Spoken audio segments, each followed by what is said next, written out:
Hi, everyone. My name is Tracy, and I need to share something deeply personal about my family. How I learned that sometimes the people closest to us can be the most toxic.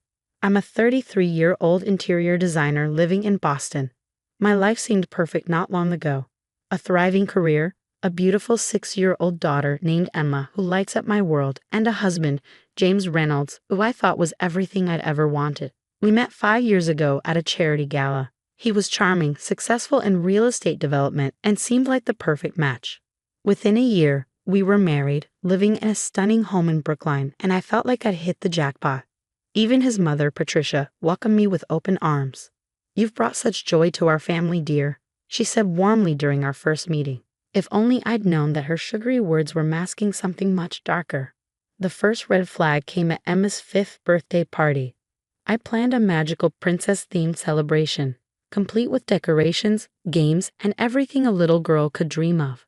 Patricia strolled in, her eyes scanning the room with barely hidden disapproval. "Oh, wouldn't it have been nicer with a more sophisticated theme?" she mused. "Children need proper guidance. When James was young, I always ensured his parties were educational." Later, I met Sarah Chen, my sister-in-law, who pulled me aside. "Don't let her get to you," she whispered. "She did the same thing at my daughter's party last month." "Does she always try to control everything?" I asked, half joking. Sarah gave me a knowing look. "You have no idea. Just wait until she starts comparing you to James's ex." Sunday dinners quickly became a battlefield of subtle digs and unwelcome advice. Patricia would serve her famous roast while slipping in her critiques. "Emma seems a bit unfocused at the table, dear," she'd say with a tight smile. "Perhaps you should consider stricter discipline." In my day, James's business partner, Cooper, often looked visibly uncomfortable around Patricia, muttering cryptic remarks like, "Something's not right with that woman." To escape the stress, Emma and I created our own traditions. Saturday became our day: pancake breakfasts, park visits, and craft projects. But the tension never truly stayed away. "Mommy, can we skip Grandma's dinner tomorrow?" Emma would ask. I couldn't blame her. Patricia's remarks became sharper with each visit. "Don't you want to be a good student like your cousin?" she'd say to Emma. Then, turning to me, "Tracy, perhaps you should reconsider your parenting approach." James would sit there silently, scrolling on his phone. Later, he'd shrug it off. "She means well." But I noticed how he changed when he was around her, more critical, more distant. Sarah confided in me again over coffee last week. She tried to convince my husband I was overspending on the kids. She even brought him bank statements. Can you believe it? I started documenting everything: her comments, her interference, her subtle undermining, because something darker was surfacing. Patricia's perfectly polished exterior was cracking, and I was beginning to see the manipulative force beneath. The tipping point came at last month's Easter dinner. Patricia accidentally spilled red wine all over my new design portfolio, the one I needed for an important client meeting the next day. "Oh, you're still doing that little decorating thing," she said dismissively. "I thought you focused more on family by now." She didn't even attempt to help clean up. James barely looked up from his phone. "Mom didn't mean it, Tracy. You're being too sensitive again." But it wasn't just me. At Sarah's son's birthday party, I overheard Patricia gossiping to other mothers. "Poor James. I worry about Tracy's stability. She's been so erratic lately. Did you know she takes medication for her nerves?" I've never taken anxiety medication in my life. Then came the dinner that changed everything. Emma, excited about her school art project, was chatting away at the table. "Sweetheart, please sit still," I said gently. "She's disrupting dinner." Patricia snapped. Turning to James, she barked, "Your daughter needs discipline."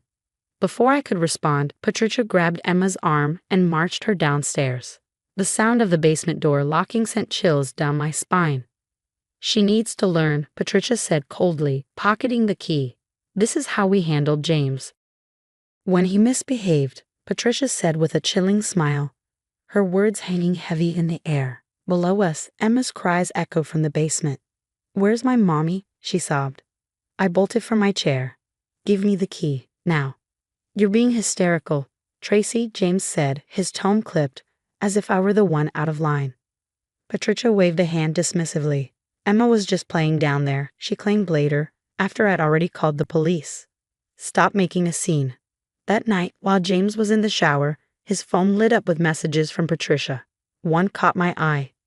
We need to handle the situation before she ruins everything. Remember what happened with Rachel? We can't let that happen again. I've already spoken to Dr. Harrison about getting her evaluated. My hands shook as I read those words. Who was Dr. Harrison? What had happened with Rachel? The next day, James pulled me aside at work. His expression was grave. Tracy, listen carefully. Something's not right with the company finances. Patricia's name is on documents she shouldn't be involved with. Be careful. What do you mean? He hesitated. Last time someone questioned her involvement, they were forced to resign under serious allegations. What kind of allegations? The kind that ruin careers and families. Watch your back. Patricia has friends in high places. I didn't have long to process his warning. That night, I overheard James on the phone. Yes, Mother. I understand. Tracy won't be a problem much longer. Emma still has nightmares about the basement. She wakes up crying, clutching me, whispering, "Don't let Grandma take me." This isn't just about control anymore.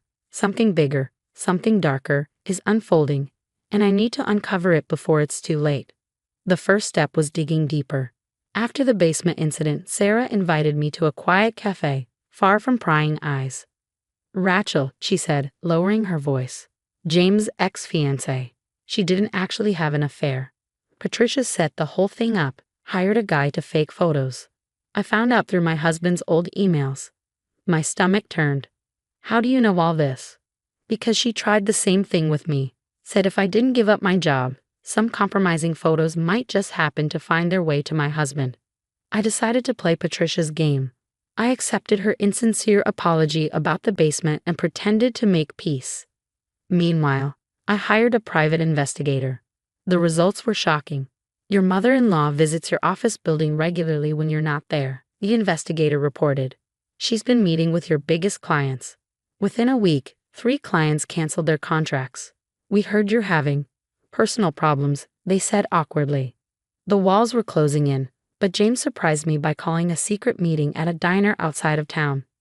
His hands trembled as he slid a USB drive across the table. Tracy, it's all here, he whispered.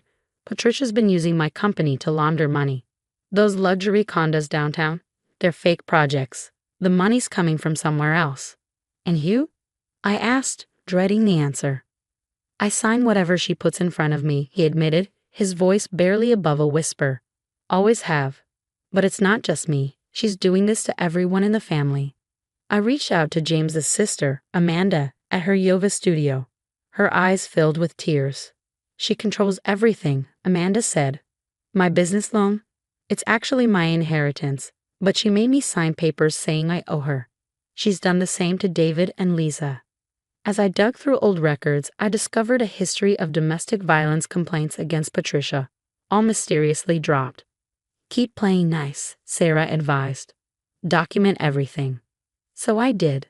I started wearing a discreet recorder to every family gathering. Last Sunday, I hit gold. Really, James, Patricia said, not knowing I was just around the corner. Once we get rid of her like we did Rachel, everything will go back to normal. The company can't afford questions right now. But Emma, she'll forget about her mother eventually, just like you forgot about your father after I sent him away. Her words hit me like a punch to the gut. James's father hadn't abandoned them, as Patricia always claimed. What had she done to him? The more I uncovered, the more sinister her schemes became. Regulators were starting to notice her sloppy mistakes. James showed me documents Patricia had tried to force him to sign, backdated contracts, and falsified statements. In his office, I found evidence she'd been stealing from her other children's trusts for years. She'd even forged James's signature to gain power of attorney over Emma's college fund. We're all trapped, Amanda confided. She has dirt on everyone. I stared at my phone, another missed call from Patricia lighting up the screen. It was time to spring the trap. Of course, I'll come to dinner Sunday, Mother, I said, my voice as sweet as honey. I think it's time we all had a nice, long family chat.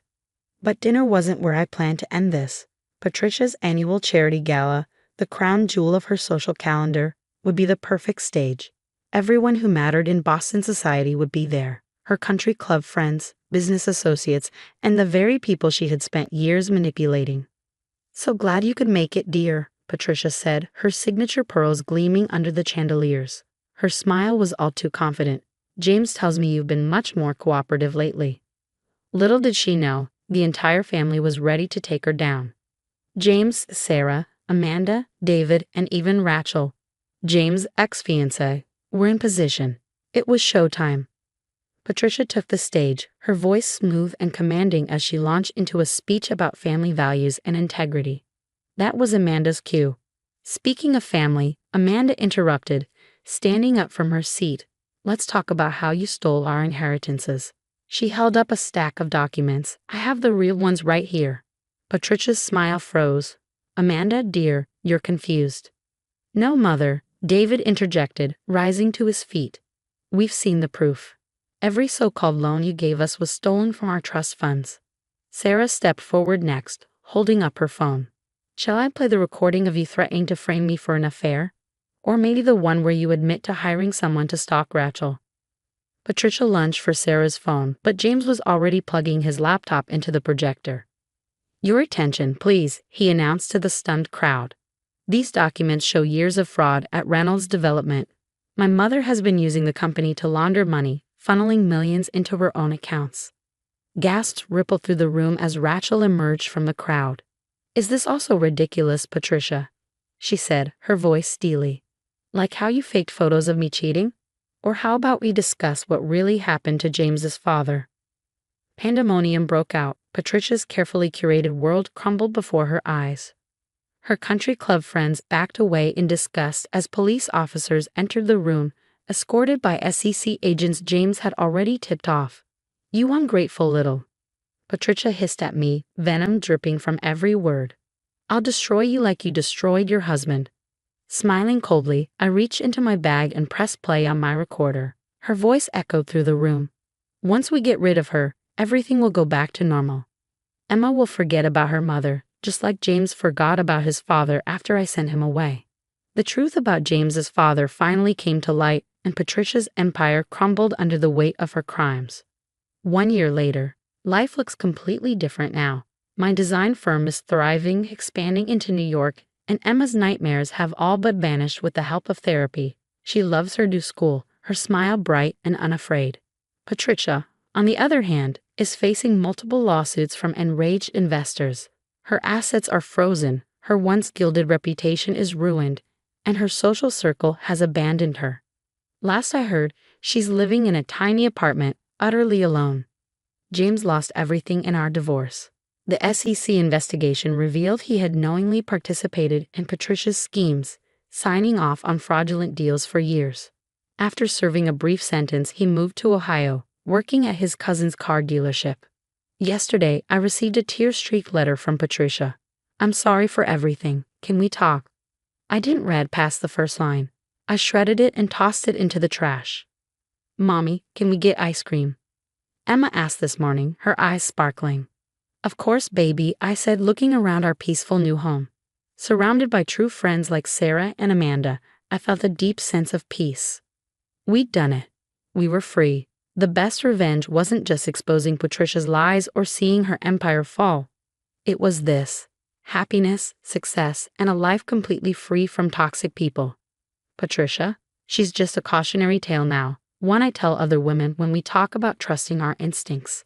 Sometimes the only way to win is to walk away and let karma do the rest. Would you have exposed Patricia immediately, or would you have played the long game like I did to bring her entire empire crashing down? Let me know in the comments.